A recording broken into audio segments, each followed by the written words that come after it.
Coming up, I'm going to teach you how to avoid complacency. And then we're going to dive into Goldman Sachs' huge layoffs, what staffers are saying about it, and what it means to you. And we're going to coach you up. Let's go.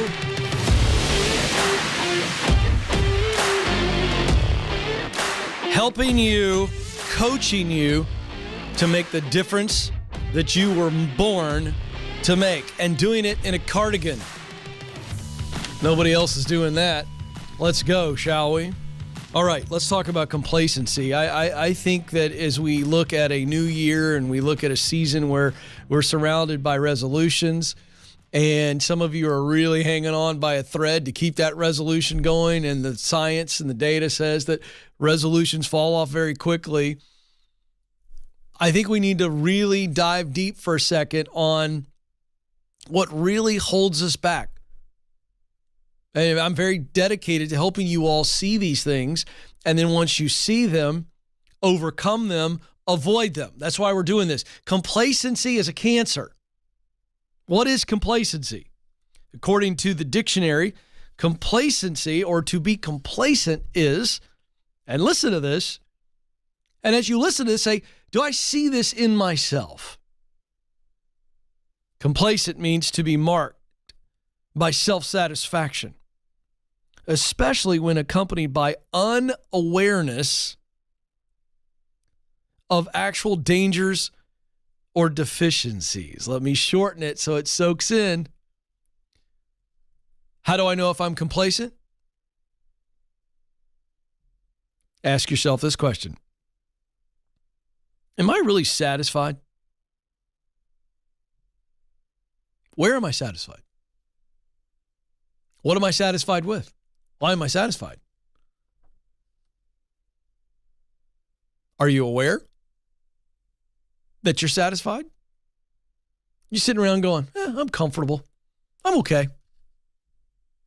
If you're saying things like, I'm comfortable, I'm okay, you are sitting on the precipice, the edge of complacency, or you are absolutely taking a nice warm bath in it with the rubber ducky. Hey, I think I'm taking a nice warm bath. No, you're soaking in complacency because it's marked by unawareness of danger or deficiency.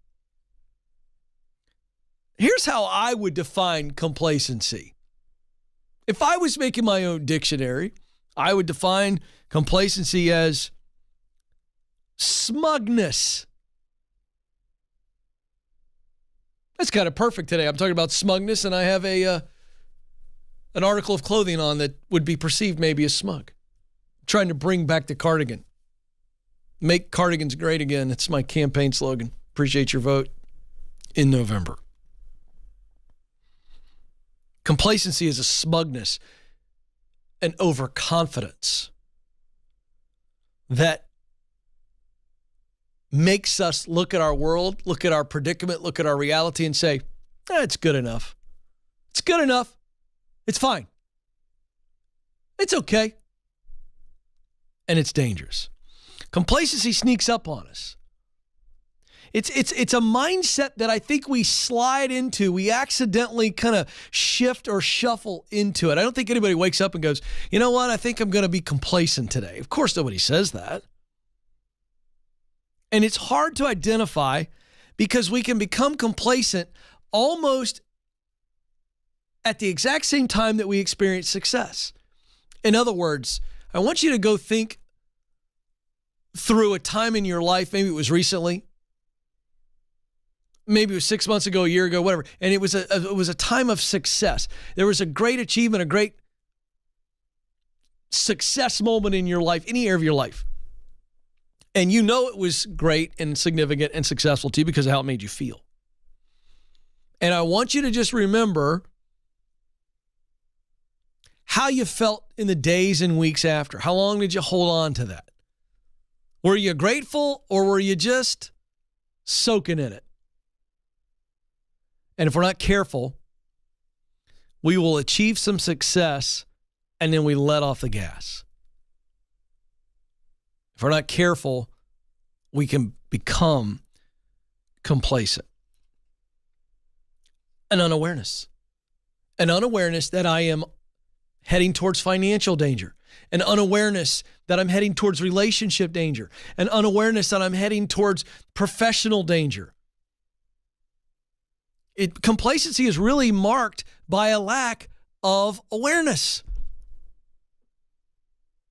There's a legendary comedian, Will Rogers. And I'm paraphrasing if I'm not getting this exactly right, but he has a great quote that really illustrates what I'm talking about. He said, "It doesn't matter if you're on the right road. If you're stationary, you're going to get run over." This is complacency. I'm on the right path to winning financially in my life. I'm on the right path to winning professionally. I'm on the right path to winning relationally. Hey, everything's good with Stacy now. Our marriage is good right now. So I'm just going to hunker down. I let my focus off of what got us to this good spot in our marriage. I'm going to let my focus off of what got me to a place of financial peace. I'm going to let myself lose focus on what I want to do with my life, the results that I want to put. And I just kind of go, I've made some progress. I got the promotion. I got a nice bump in pay. And we just begin to sit and we go, okay, this is pretty good. And before we know it, we get run over because the rest of life is moving on. The rest of life is progressing. If we are not growing, we are slowly dying. Gee whiz, Ken, that's a little heavy. You better believe it's heavy because complacency is a cancer that sneaks up on us. So what's the solution? There's two ways to fight complacency and keep it at bay. To keep it away, you want to build a fence around yourself to where you aren't complacent? Two ways. First, curiosity. Second, generosity. What do I mean? Curiosity. See, complacency is just fine with the way things are. I got it. It's comfortable. It's good. I'm not learning. I'm not growing. I'm just being, baby, right? I'm just happy. It's good. Be happy, yes. But if I'm not growing, I'm not learning. And curiosity is what drives learning. Curiosity. All of us come into this world hardwired for this. Little toddlers are the greatest learners of all time. Why, Daddy? You tell them, why, Daddy? You tell them again, why? They're insatiable. Curiosity. I'm learning. If I'm learning, I'm growing. If I'm complacent, I'm languishing. I'm just kind of hanging out. Second way to fight complacency, keep it at bay, generosity. Complacency is, I got what I want. Just going to sit here and soak in it. Generosity is, I've been given so much. I've been blessed. I'm now going to give it away. If I'm giving, I cannot be complacent. Because if I'm giving what I have been given, I'm on fire because I'm now seeing exponential benefit of what I've achieved. Remember this, success is not about achievement. Success is about contribution. What have I given away as a result of what I have achieved? That's the issue. So remember, purpose in your life is you being who you are supposed to be. In other words, you doing what you're supposed to do, you giving to the world what only you can give. You live that way, you'll never be complacent.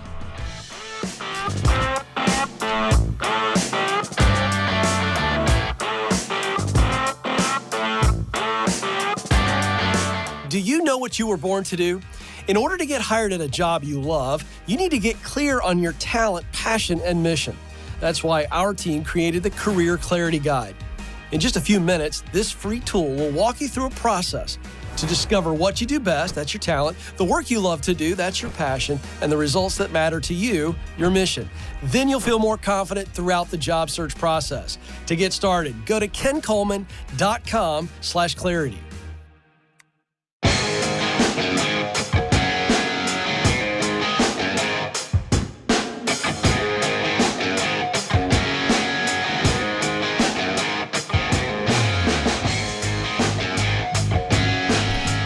Layoffs.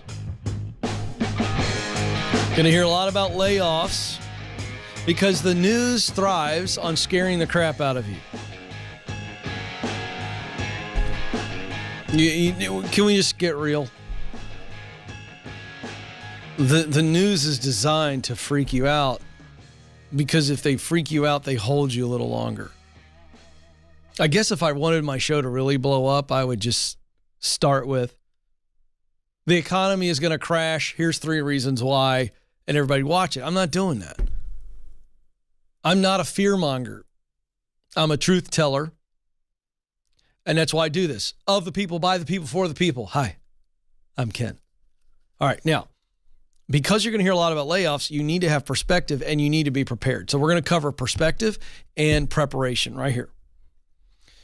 The hard reality is that many people are projecting, many economists, and now the media's picked it up because, again, it's just juicy fear, that we are going to head into a likely recession sometime this year, lasting into 2024. There's your consensus opinion right now. How big, how deep, how long, nobody's predicting because they don't know. So what happens is when economists and the media start talking about recession, CEOs, boards of public companies start freaking out and they get the pucker factor. And they start going, oh boy, we better lay some people off so we can juice our profit margins, tighten it up so we keep our stock price where we want to be. That's what they're about. So they treat people like commodities, not people. You are a unit of production. If I lay you off, if I lay this many of you off, we reduce our expenses, position ourselves well for a recession, and keep our stock price high. Folks, I'm not making this up. That is essentially what CEOs and boards of public companies think about. They'll hire you quickly and fire you even faster. Now, don't start doing this whole, I'm a victim, I hate the man. That's not what I'm talking about, but we can be prepared. I'm going to talk to you about how to be prepared for a layoff very tactically. I'm going to get you prepared. But understand why it's happening. It doesn't mean that our economy is going into the depths of despair. It's not at all. All right. So here's another story that's making the rounds. Goldman Sachs. Sorry. Whoa, that was a slip. They laid off a bunch of people. And they are doing exactly what I described. Goldman Sachs, big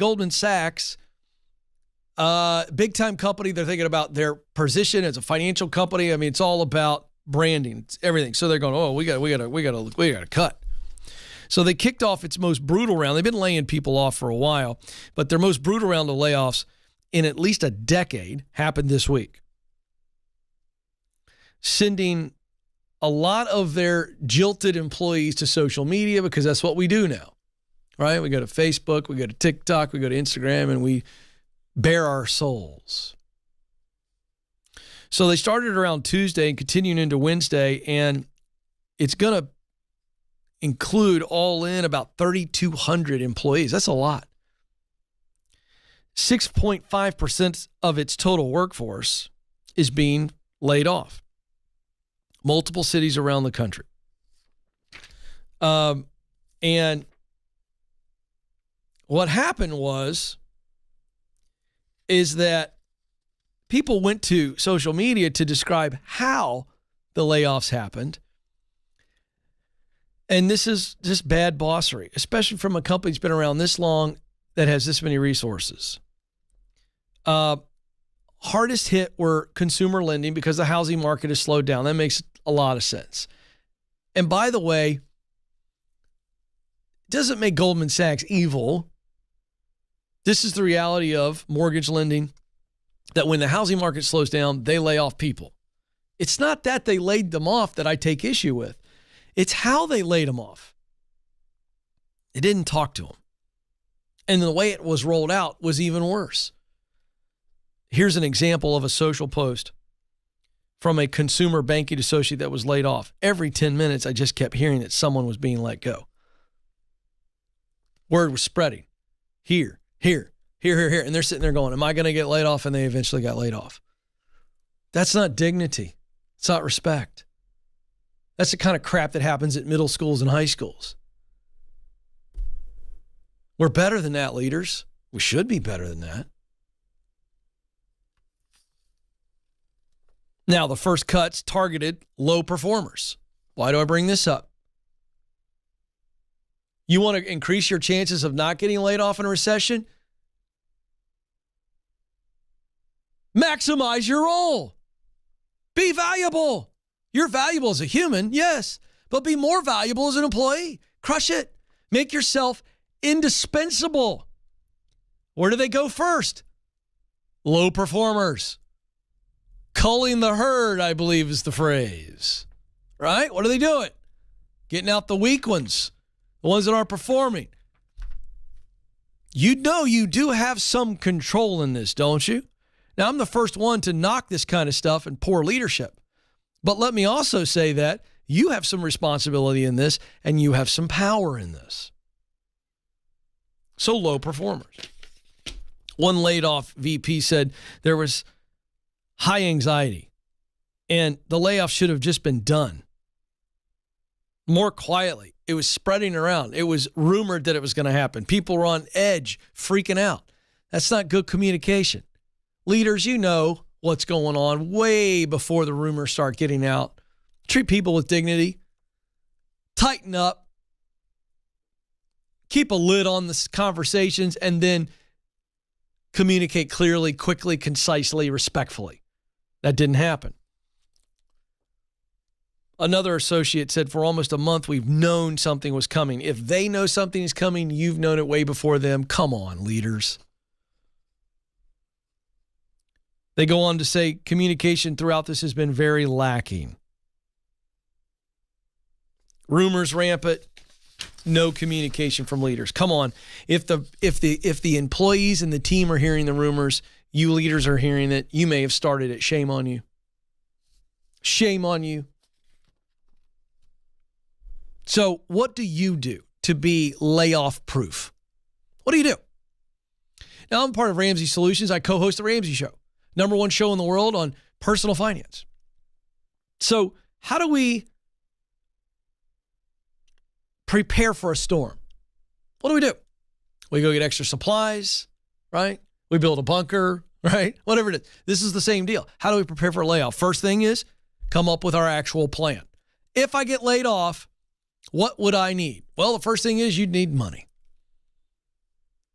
So have a 3 to 6 month fund of your expenses so that you don't have to use it all, but you don't have to have a job in the first 2-3 weeks. You've got money. Pay off debt, save up an emergency fund for 3 to 6 months. Second, have an escape plan. Escaping to something else. I've got my resume ready to go. More importantly, it's not about the resume. It's actually about connections. Are you staying in touch with people in your industry? Are you staying in touch with people who have the ability to hire you? Man, you're thinking about it all the time. It's a part of your daily rhythm. Who am I connecting with so that I can call somebody and go, hey, do you know somebody? You got something? Why wouldn't you have this built up? Some people call it a network. Fine. I call it the tree of opportunity. I got a full tree in my backyard with opportunities all over the tree in the form of people, connections, relationships. I've done things for them. They've done things for me. This isn't networking. This is truly connecting. Third thing you got to do is be ready to use those connections. Don't be worried about it and have any pride. People get laid off. It's not a label, it's your reality. That's how we prepare so that when the layoff happens, it's a nuisance, not an emergency.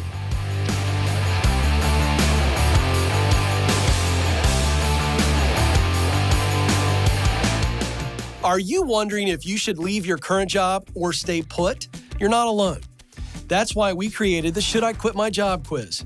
In just 5 minutes or less, this quiz will help you determine if you're at the right company and if you're in the right role. If you need to make a move, you'll even get practical next steps to keep you moving forward. Listen, stuck is a choice, and life is too short not to do what you were created to do. To take the quiz, go to kencoleman.com/quiz.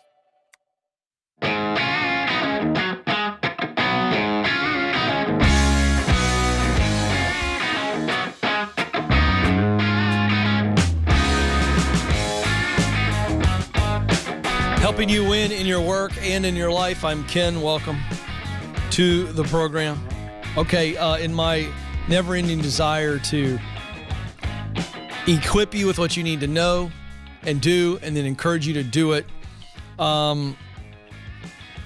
let's just hit you right between the eyes about a nagging problem for Americans, and that is the average American family has lost the equivalent of more than a month's salary in annual income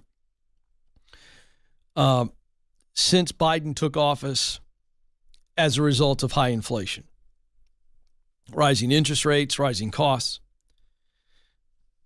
The average American household has lost the equivalent of $7,400 since that time, but it was already in play. So I'm not blaming Biden wholly, okay? There are multiple reasons why this has happened. I won't spend any time on it other than to say the pandemic shut down production, that increased demand, okay, and the supply wasn't there. That was the first issue. The second issue was the PPP loans, where the federal government started sending enormous amounts of money to companies and they were flush with cash. What do people do when they have cash? They spend it. So when companies spend, right, there's more money going in your pocket. We saw government payouts to individuals, extension of unemployment benefits. Everybody had more money. Everybody was spending. Demand was high. Economics 101, high demand, low supply, prices go up. Then we saw wages increase. Hourly wages, salary wages go up big time. Created the Great Resignation. 75 million plus people left their jobs in the last 2 years. Why? To get a higher pay, bigger paycheck. So when the kid at Taco Bell makes $14 or $16 an hour versus $12 an hour, your tacos are more expensive. Folks, this is just how it goes. Well, of the $7,400, about $6,000 was attributable to prices rising at a much faster pace than wages. Well, of course, companies can't keep track with rising prices. I've gotten this call before, and I see this people talking about this on social media. They're like, well, listen, inflation's up 8%, but I only got a 5% raise. It's not an apples to apples thing. Companies cannot give you a raise commensurate or similar to or equal to the raise in inflation. You can't do that. They've got a business. Then where are you? You're unemployed. Okay, so this is a real problem. Is inflation slowing a bit? A little bit. But inflation is still happening. So when you hear these reports, inflation is down, it's slowing. Well, no, it's up, but the rate of the increase of inflation has slowed. But we're still dealing with inflationary realities. Why? Of the reasons I gave you moments ago, it's wages. It's wages. And that's what makes all of this kind of confusing to you and why I'm informing you about this. Here's what you hear as an American right now in the news. This is what you hear. Unemployment, historically low, 3.5%. That's a good thing. But then you hear people can't fill jobs. Companies having a hard time finding employees. You go, well, that's not good. I go to my local restaurant and they shut off half the restaurant. Why? Can't find people to wait tables. So you go, well, that's not good. That's hurting small businesses. Then you hear, well, Fed's raising interest rates. 6.5%, almost 7% on a mortgage, whatever you hear that given day. And you go, man, that's really affecting the housing market. But then you hear wages grew at an all-time high. People making more money. And then you hear this. Groceries up. Gas is up. Utilities are up. My life's more expensive. I'm so confused. I'm making more money than I ever made, but it's not going as far as I want it to go. It's a confusing time. So I'm here to inform you that Number one, it's not as bad as you think it is. It's not as bad as the media is telling you. There are some economic fundamentals that make this a weird time. Okay? Inflation is not going to truly slow down and using a fancy word here, it's not going to abate, kind of pull back to a normal growth rate, which the Fed wants to see inflation year in, year out. So every year they'd like to see inflation only happen at about a let's call it 2.5%, maybe 2.3% rate. And it's growing at 6% right now. But that's not going to slow down, folks, as long as we have this gap in employment. Now, what's the gap in employment? And why does this matter to you? I'm giving you basic economics because I think it's our part to talk to our friends and family about this stuff and understand what's really driving it. Because we, the people, are the only ones that can solve this. Now, I'm going to go deep on this, Alex, because you all need to know what's driving this. You're not hearing this on a lot of television unless I'm on. I'm talking about it when I go on Fox or Fox Business. Here's what's going on.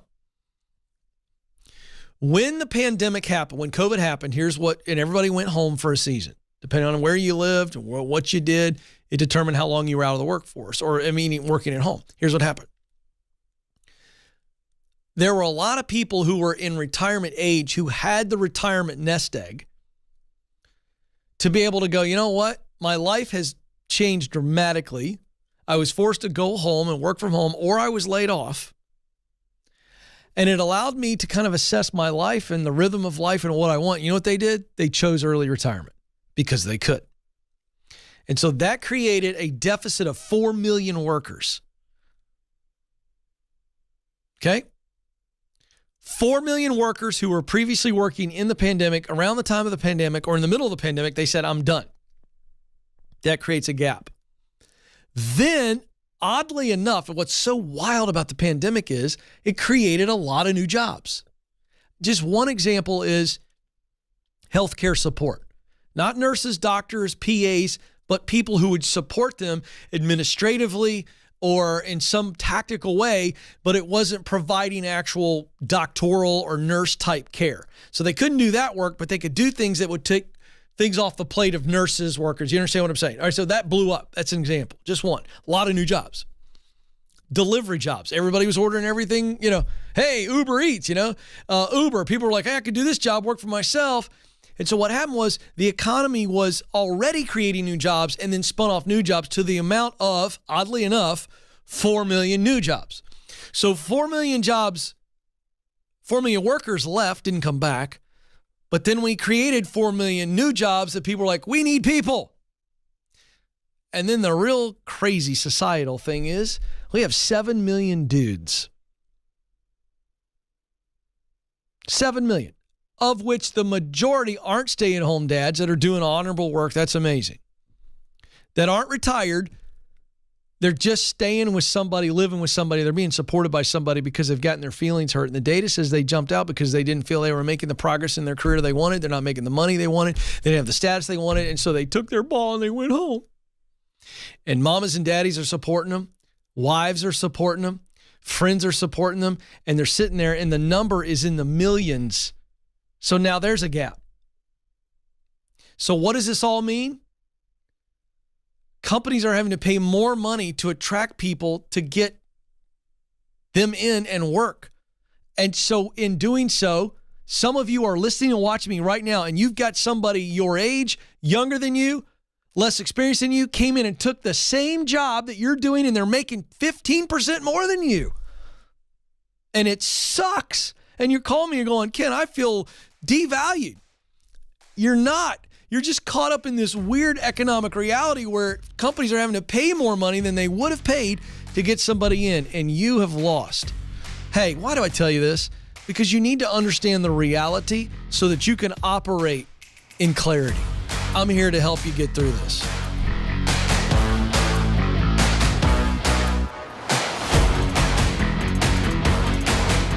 If the thought of attending a networking event makes you break out in hives, You're not alone. And I'll let you in on a secret. Networking in the traditional sense doesn't work, but genuine connection is all about relationships. That's why we created Networking the Right Way. This free guide is the low-pressure, high-impact way to overcome the awkwardness, build real relationships, and turn your connections into opportunities. To get the guide, go to kencoleman.com/network.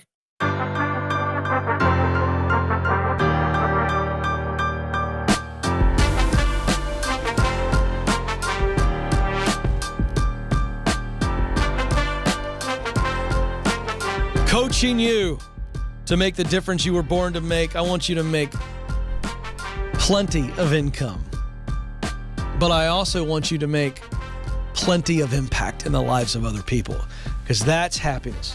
When Thomas Jefferson wrote in the Declaration of Independence, life, liberty, and the pursuit of happiness, it's just not an emotional walking around going, whee, yay, I'm so happy. What's that song?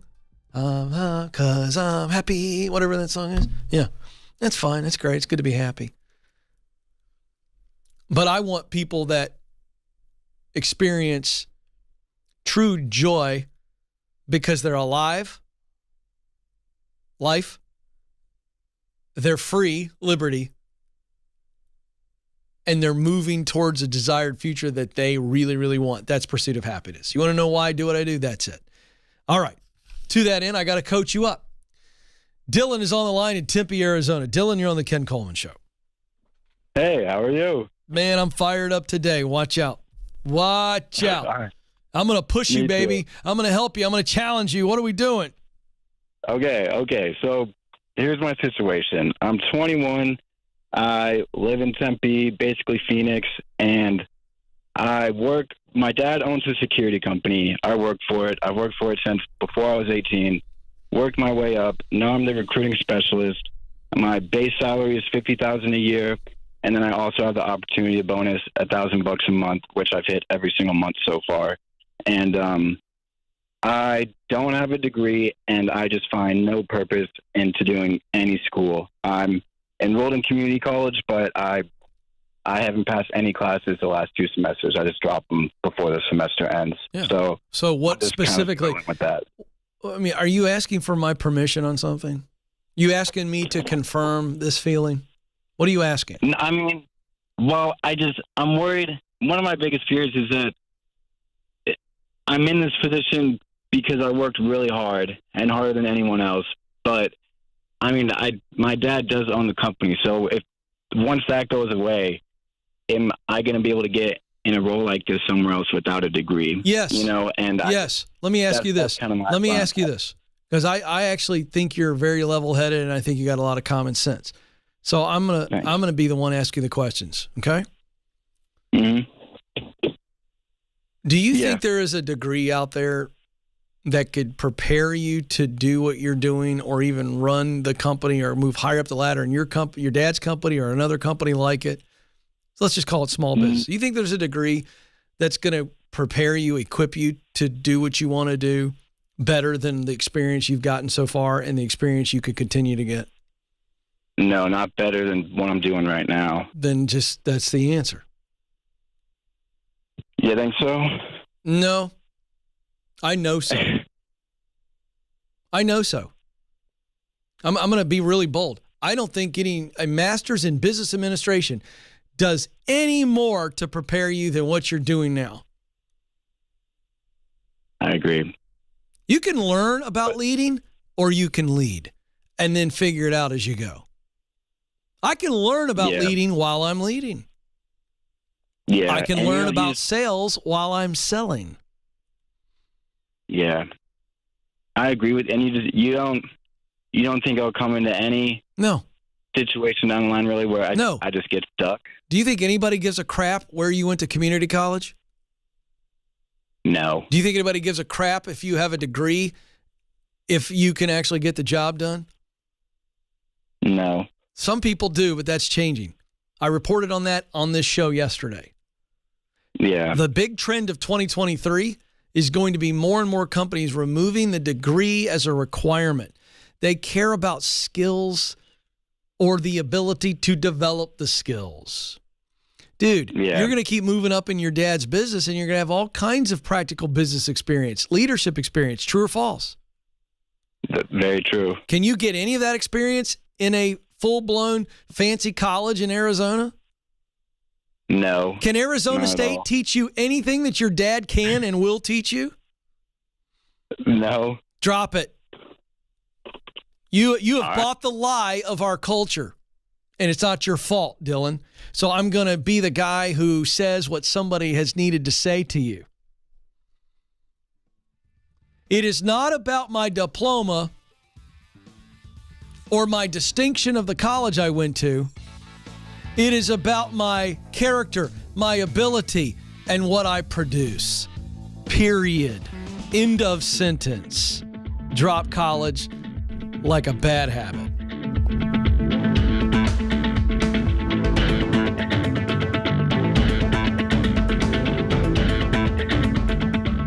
According to Glassdoor, the average job offer attracts over 250 applicants.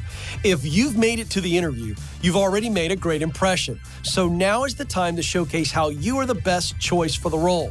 That's why we created How to Win the Interview. This free guide will walk you through the 5 strategies to help you stand out amongst the competition. With just some intentionality, you can prepare yourself to win the interview. Go to kencoleman.com/interview.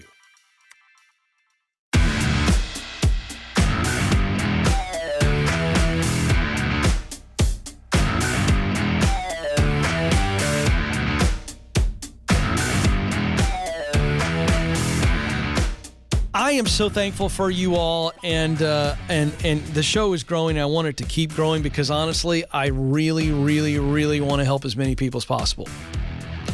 I want to help 100 million people. Can I just lay that out there? I want to help 100 million people reach their full potential. There you go. And I can do it, but I can only do it with your help. If this show is encouraging you, equipping you, even entertaining you in some way via podcast, will you specifically give us a review, a positive one only, please? And would you share it? You're the greatest marketing weapon in the world, and I'm grateful for you. And you give of your valuable time to me, and I don't think that is in any way something to sneeze at. I'm honored, humbled. Will you do that? If you're on YouTube, would you subscribe? We need to jack these subscriptions up. It helps with the algorithm. I don't know how to spell it, but they tell me it matters. So subscribe and share the show in one click. Would you do it? Thank you. Peter is joining us in Columbus, Ohio. Peter, you're on the Ken Coleman Show. Hi, Ken. Hey, Peter, How are you what's doing? up? Man, I got to tell you. If I was any more fired up, I'd be levitating right now. So I want to help you. I want to channel that to you. All right. So, Ken, this is my story. Last week, I was fired from my job. I was a tech consultant. A lot of what I do is just coding and interacting with clients. I'm sorry. It's unfortunate. And the thing was, I've been in that company for about a year. Yeah. When I was let go.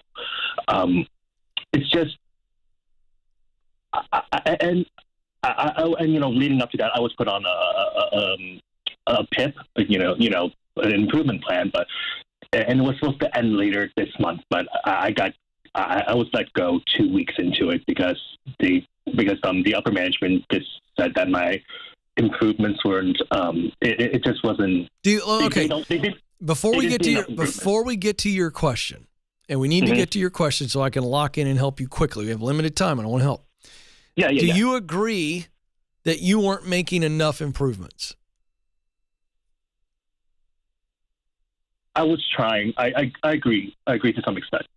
Not Okay, entirely, great. but All right, we'll work with that in a second, but I just wanted to know that you understand that. I know you were trying, but we need to get to, at some point, we need to get really aware on the gap between I was trying to improve but I wasn't improving at enough of a pace.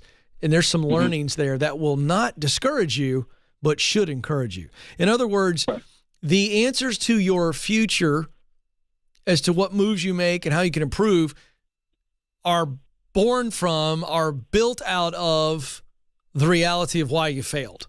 You understand what I'm saying? Yeah. All right, so what's your question? I don't know where to go from here now that I've been fired. I'm looking for my next job, but the economy is going to go. I'm just worried about the economy. Tech doesn't look so good. I just don't know where to start. Yeah. Okay. Well, first of all, we can't worry about the economy. We just must be prepared and agile. And one of the ways for you to be prepared and agile is to be making money, saving money, cutting your expenses, right? Getting debt free, all of those things. But all of those things are predicated on you bringing in income. So we don't get locked up and worried about what the economy may or may not do because you can't control that. What can you control? What you can control is what you're good at. You've got talent that you've turned into skill, and you can go acquire more skill, yes or no? Yes. There's a type of work that I think you've probably identified that you really enjoy doing. Is that true or false? That's true. What is that work? Tell me. What do you look forward to? What kind of tech work do you look forward to? What kind of tech work that when you get involved in, you lose track of time? Don't think, feel. What's the answer? Just coding in general. Perfect. You love coding. You look forward to it, right?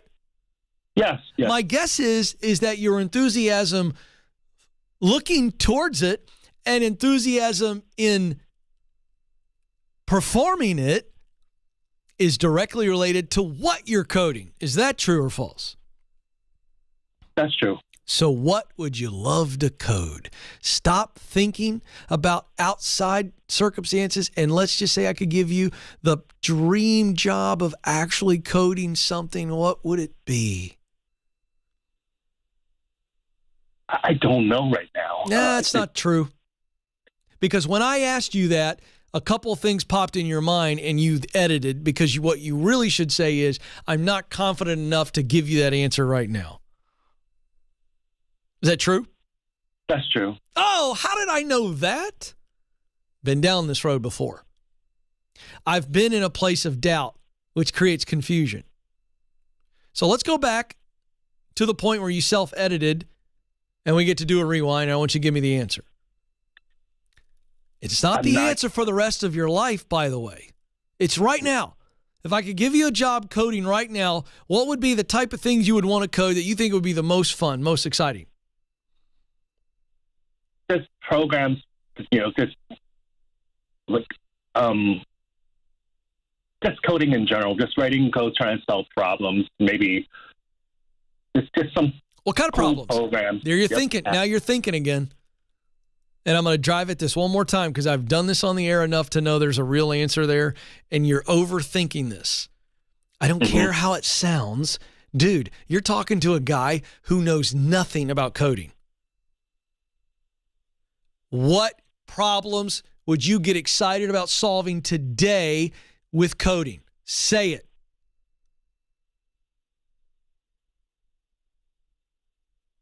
I'm not confident to say this. I know you're not confident, but I'm okay with it. I'm not going to judge you. Say it. You're thinking it. Just let it blurt out like a burp. Go. Just video games. Now we've got something. Do you know why you couldn't say that? Do you? I don't. No, you do know. I'm going to keep pushing you, and I know I'm making you uncomfortable. This is where you need to be right now.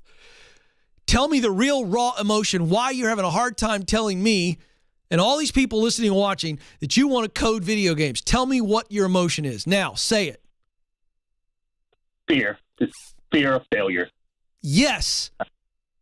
And may I say, I think it's fear of embarrassment. Someone looking at you and going, Peter, you're not good enough to code video games. Peter, am I right? You're wrong on that one. Okay, great. Great. I'm wrong. Fantastic. So you're afraid of truly failing, meaning going after it, not getting the job, and your parents or loved ones going, you're a loser.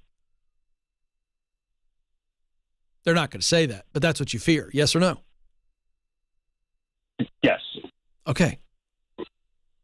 So Now that we know that the voice that's holding you back is sane, and can I also tell you that it's actually not even a fear of failure? I actually think it's doubt. See, fear is, let me explain. Fear is I am worried that something bad is going to happen. So that's where I went. I said, I think you're afraid of what other people are going to say and all this kind of stuff. And you were like, no, that's not it. So that's fear. Doubt. So fear is I'm worried that something bad is going to happen. Watch this. Doubt is I don't believe that the thing that I want, this good thing, can happen. Do you see the difference? Yeah, that's right. And I think you doubt that you are good enough, or you doubt that you don't have the connections, or whatever, to actually code video games. So we now need to operate from, is that voice telling me the truth and protecting me, or lying to me and holding me back? And the answer is it's lying to you and holding you back, because here's the deal. You can work hard, bust your butt, and get good at coding, the type of coding that would allow you to do video games. The second thing is you can make connections and work at it, do other types of coding jobs, work your way up, jump from different ladder to different ladder, move up one ladder, and get to a point where you are truly qualified and able and connected to get a job video game coding. Yes or no? Yes. Yes. Move forward, Peter. Hang on the line. Let's get him from Paycheck to Purpose, his manual to climb the mountain. Thanks for listening to The Ken Coleman Show. For more, you can find the show on demand wherever you listen to podcasts and watch the show on YouTube. You can also find Ken across all social media by following @Ken Coleman.